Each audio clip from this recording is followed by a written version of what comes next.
Hello. नमस्कार दोस्तों। आयव्यय अनुमान 2022-23 तथा संशोधित अनुमान 2021-22 जो सॉफ्टवेयर आपने राजयोग से जो डाउनलोड किया गया है, उसको जब आप सबसे पहले खोलेंगे अपने कंप्यूटर में, सिस्टम में, तो जो पहली स्क्रीन आपके सामने शो होगी उसमें आपकी स्क्रीन पर एक security warning, some active content has been disabled, ये लिखा हुआ और आगे आपको दिखाई देगा ऑप्शंस। आप ऑप्शंस पर क्लिक करेंगे तो आपको एक दूसरा विंडो दिखाई देगा जिसमें दो प्रकार के कंटेंट हैं जिनको इनेबल करना है। एक तो मैक्रो इनेबल और एक लिंक इनेबल। इन दोनों को इनेबल करके ओके करना है। ओके करने के बाद आपकी स्क्रीन पे एक कंटिन्यू का मैसेज भी आ सकता है, तो आप उसको भी कंटिन्यू करना है। और यदि आपका माइक्रोसॉफ्ट ऑफिस एक्सेल 2007 उससे ज़्यादा का अपडेटेड वर्जन है, जैसे 2019, 2016 या 2010 है, तो अपडेट का ऑप्शन आपको सामने दिखाई देगा। अपडेट के ऑप्शन पर क्लिक करने पर आपको कंटिन्यू करिए कहा जाएगा, उसको कंटिन्यू करेंगे। उसके बाद आपका ये जो सॉफ्टवेयर आपको दिखाई दे रहा है, जो मेन्यू बेस्ड है, वो आपके सामने दिखाई दे रहा है। इसकी टैब्स वगैरह काम तभी करेंगी जब आप मैक्रो इनेबल करेंगे।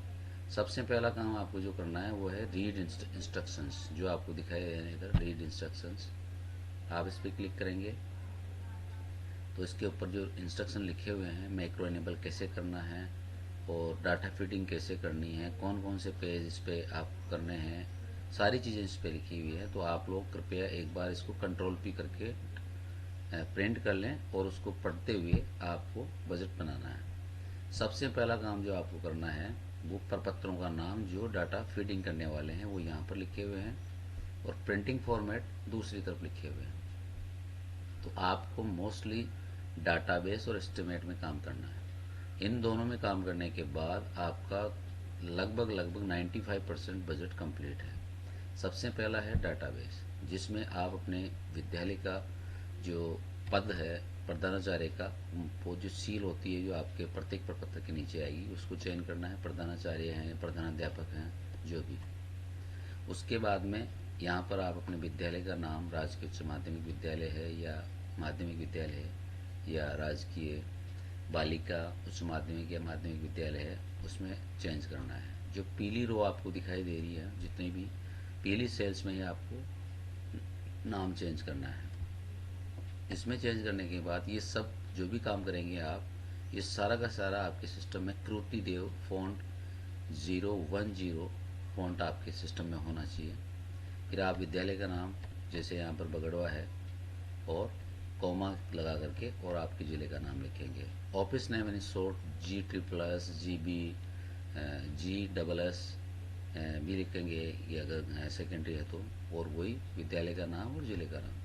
उसके बाद में आप ये बजट जो हेड हैं मुख्य लेखा शीर्ष, वो आपके जिन जिन ग्रुप्स में आप पे मैनेजर पर बिल बनाते हैं उनका एक हेड होता है, वो हेड यहाँ पर आप लिखेंगे। उसके बाद आपका DDO कोड लिखेंगे, DDO का नाम लिखेंगे, मोबाइल नंबर, तैयारकर्ता का नाम, मोबाइल नंबर। उसके बाद में राज्य निधि में है, ऑब्जेक्टेड या केंद्रीय सहायता में है या NA में है, जो सिलेक्ट करना है। HRA की दर 9% है या 18% है, इन दोनों में से सिलेक्ट करनी है आपको। नीचे जो दिया हुआ है गत 3 वर्षों की आय एवं व्यय का विवरण, जिसमें आय की मदें हैं। सबसे पहले आय भरनी है आपको। तो ये जो ऑब्जेक्ट हेड आपको दिखाई दे रहे हैं, इन ऑब्जेक्ट हेड में यदि आपके विद्यालय में आय हुई है तो आप प्रत्येक वर्षों में, और कुछ डेट्स वगैरह हैं जिनके अनुसार आपको भरना है। संशोधित अनुमान 22-23 का भी आपको दर्शाना है। जैसे इस साल आपके 650 रुपये की आई हुई है शिक्षक फीस में, तो अगले साल आप 670, 660 जो भी आपका अंदाज़ा है वो आप बता सकते हैं। इसके बाद नीचे आता है कि व्यय की मदें, स्वीकृत बजट स्टेट फंड में कितना था और केंद्रीय निधि में कितना था, और वही 3 वर्षों का, पिछले 3 वर्षों का, और अगस्त 2020 से मार्च 2021 और 1 अप्रैल 2021 से 31 मार्च 2021 तक जितने भी बिल आपके पास हो चुके हैं उन बिलों का ब्यौरा, उनका खर्चा आपको यहाँ लिखना है। संभावित वे में हाइडेड सीट है, ये आपके प्रपत्र 8 से लेगा। यहाँ पर जो पीली रो नहीं है उसमें आपको नहीं लिखना है। वे अनुमान भी आपका ऑटोमेटिक आएगा। अप्रैल 2021 से जुलाई 2021 के बीच में राज्य निधि में कितना खर्चा हुआ और केंद्रीय निधि में कितना खर्चा हुआ। उसके बाद में यात्रा व्यय, चिकित्सा व्यय और कार्यालय व्यय, इन सब का खर्चा यदि आपके पास बजट आया हुआ है, खर्च किया है पिछले 3 वर्षों में, इस साल भी आया है, तो आपको यहाँ दर्शाना है। इन दोनों रो में से ये आपका बजट, जो सैंक्शन बजट आपके अभी शो कर रहा है, उसको दिखाना है। इसके बाद में आपको करना है इनके व्यय कितने कितने हुए, संभावित व्यय कितना होगा और आगामी वर्ष में संभावित व्यय कितना होगा। ये फीड करने के बाद आपका आय और व्यय से संबंधित सारा काम हो चुका है। और ये आय व्यय कहाँ से लेना है, कैसे डाउनलोड करना है, ये सारी चीज़ें इसके इंस्ट्रक्शंस में मैंने लिखी हुई है, कौन सी साइट से करना है, कैसे करना है। फिर भी यदि आपकी समझ में नहीं आता है तो मेरा एक ऑफिस यूटिलिटी सॉफ्टवेयर के नाम से राजसेवक पर अपलोड है, उसमें सारी प्रक्रिया है कि IFM से आप एक्सपेंडिचर कैसे डाउनलोड करेंगे, सारी प्रक्रिया है, उसमें आप देख सकते हैं। उसके बाद में आप वापस होम पे आएंगे। मेनू बेस्ड प्रोग्राम है। मेनू बेस्ड प्रोग्राम का मतलब ये होता है कि आपके सामने जितनी भी सीटें हैं वो शो नहीं करेंगी, केवल एक सीट शो करेगी और जिस पे क्लिक करेंगे वो बंद हो जाएगी और दूसरी सीट आ जाएगी। ये आपका होम रहेगा। इस होम पे जैसे डाटाबेस कंप्लीट हो गया, उसके बाद में आप एस्टीमेट में काम करेंगे। एस्टीमेट में आपके विद्यालय में जितनी पोस्टें कार्यरत हैं, वो जैसे प्रधानाचार्य की एक पोस्ट स्वीकृत है, यहाँ सेलेक्ट करेंगे उसका पद नाम। उसके बाद में व्याख्याता अगर 3 है तो 3 यहाँ लिखेंगे एक बार और 3 बार व्याख्याता सेलेक्ट करेंगे। उसके बाद में यदि वो गेजिटेड हैं तो जी लिखेंगे और नॉन गेजिटेड है तो NG सेलेक्ट करेंगे। लिखना नहीं है, सेलेक्ट करना है, जैसे मैंने किया है अभी। और उसके बाद में शैक्षिक जो भी स्टाफ है अपने विद्यालयों में, उन सबके आगे एस सेलेक्ट करना है। और मिनिस्ट्रियल जो स्टाफ है, जैसे 4th क्लास है, LDC, UDC या कार्यालय सहायक वगैरह जो भी हैं, जो मिनिस्ट्रियल स्टाफ में आते हैं, उनके लिए M सेलेक्ट करना है। उसके बाद में आपको नाम लिखना है कृति देव में, GPF नंबर, प्राण नंबर जो भी उनके हैं वो लिखने हैं। मेल फीमेल सेलेक्ट करना है यहाँ से। विकलांग है तो S सेलेक्ट करना है, वरना वैसा का वैसा छोड़ना है। अगर मिनिस्ट्रियल स्टाफ है और रोकड़ भत्ता उनको मिलता है तो आपको C सेलेक्ट करना है, नहीं मिलता है तो कुछ भी सिलेक्ट नहीं करें। और यदि मिनिस्ट्रियल स्टाफ में जैसे पियोन है तो उनको वॉशिंग अलाउंस मिलता है तो आपको W सेलेक्ट करना है। फिर पे मैट्रिक में से उनकी पे मैट्रिक कौन सी है वो सिलेक्ट करनी है। आपको पूरी 1 से लेकर के 24 तक की पे मैट्रिक आपको दिखाई दे रही हैं। उसके बाद में इनका मूल वेतन 1/7/2021 को आफ्टर GI लगने के बाद में कितना, जन्म तिथि, प्रथम नियुक्ति तिथि, उसके बाद में आता है अगर रेगुलर है तो R, फिक्स है तो F, सस्पेंड है तो सस्पेंड, कॉन्ट्रैक्ट पे है तो कॉन्ट्रैक्ट। ये ऑटोमेटिक आएगी उनकी सेवानिवृत्ति तिथि। और यदि कोई कार्मिक 31 मार्च 2023 तक सेवानिवृत्त हो रहा है तो उसकी कितने PL उसके खाते में बकाया है वो आपको यहाँ पर लिखनी है।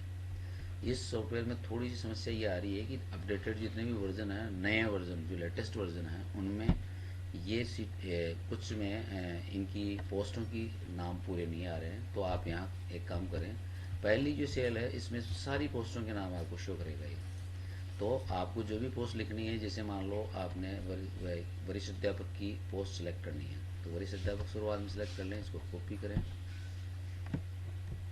और यहाँ पर पेस्ट कर दें, आपका ले लेगा ये।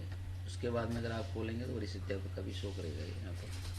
फिर इसके बाद में यहाँ पर दूसरे वाले में आपके वही, इसमें भी अगर शो नहीं कर रहा है तो यहाँ से कॉपी पेस्ट करते जाएं। वरिष्ठ अध्यापक 5 है तो 5 लिखें, 3 है तो 3 लिखें।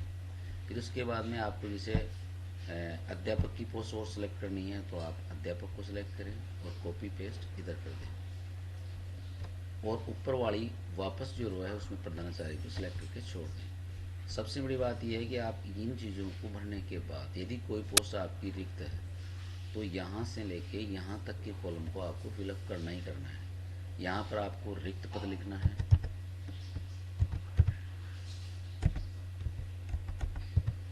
रिक्त या रिक्त पद लिख सकते हैं आप। उसके बाद में आगे पूरे कॉलम खाली रहेंगे अगर कोई भी पोस्ट रिक्त है तो। उसके बाद में यहाँ पर ये लिखा हुआ है कि जहाँ पर जो फिल्टर करने का जो कमेंट बॉक्स है उसमें लिखा हुआ है फिल्टर में ब्लैंक को अनसेलेक्ट करें। और ओके करें। यहाँ पर एक ब्लैंक का ऑप्शन होगा आपके नीचे नीचे, ये ब्लैंक है, इसको कॉपी सेलेक्ट करते ही आपकी सीट उतनी रह जाएगी जितनी आपके काम में आ रही है। यानी कि अब आपका बजट लगभग 95% तैयार है। फिर भी यदि आपके किसी कर्मचारी को एरियर देना है तो उस कर्मचारी का क्रम संख्या जो कि आपकी एस्टीमेट शीट में जितने नंबर पे उसका नाम है वो सिलेक्ट करेंगे। जैसे तीन सेलेक्ट करते हैं, उसका सारा विवरण यहाँ आ जाएगा। कौन सा एरियर है, एससीपी एरियर है, फिक्सेशन एरियर है, जो भी आपको सिलेक्ट करना है, कौन सी तारीख से कौन सी तारीख तक कितने रुपए है, और उसके बाद में आपको छोड़ देना है। दूसरा, यदि किसी कर्मचारी का टीए और मेडिकल बकाया है तो उन कर्मचारियों के नाम और पदनाम, यहाँ पर नाम आपको ऊपर लिखने पड़ेंगे। पुराने भी हो सकते हैं टीए में, जो नाम आपके डाटाबेस में नहीं है तो आप यहाँ पर मैन्युअली फीड करेंगे, और पोस्टों का नाम यहाँ से आप लेंगे। इसमें भी यदि ये पोस्टों में प्रॉब्लम आ रही हो तो आप कॉपी पेस्ट का सहारा लें। लेवल आपको दिखाई दे रहा है, कुल बकाया 1/1/21 को कुल बकाया कितनी राशि थी, और अब 1/1/21 से 31/7/21 तक कितनी बकाया है, आपको बजट कितना सैंक्शन है वो उधर भरना है बजट में, और यहाँ पर ये भरना है। उसके बाद में मेडिकल आता है, मेडिकल भरेंगे आप। मेडिकल में वही प्रक्रिया है, नाम मैनुअल भरना है, पोस्ट का नाम सेलेक्ट करना है।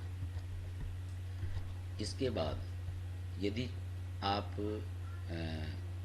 109/27 वाला बजट तैयार कर रहे हैं जिसमें आपको आय दिखानी है, तो चालान में आपकी जितने भी चालान आय दिखाई है इस वर्ष की, जो ये डेटें दिखाई दे रही हैं 1 अप्रैल 2020 से 31 मार्च 2021 तक, और अगस्त 20 से मार्च 21 तक, और 1 अप्रैल 21 से 31 जुलाई 21 तक कितने कितने चालान आपने जमा कराए हैं उनका विवरण यहाँ पर भरना है। भरने के बाद आपका पूरा बजट तैयार है। और भी आपसे संबंधित अगर कोई, जैसे बिल्डिंग रेंट आपने रेंट पे ले रखी है, किराए की बिल्डिंग में आपका विद्यालय चल रहा है, तो यहाँ पर कार्यालय का नाम आपका जो भी है वो लिखेंगे, मालिक का नाम लिखेंगे, भवन किराए पर लेने की तिथि लिखेंगे, मकान का किराया कितना है मासिक, और बकाया अगर कोई एरिया है वो कितना है, और एरिया रहने का कारण, और ये कंप्लीट हो गया। उसके बाद में अगर सीसीए शहरी भत्ता मिलता है आपको, तो यहाँ पर आपकी पूरी सीट में जितने भी नाम हैं वो यहाँ पर शो करेंगे।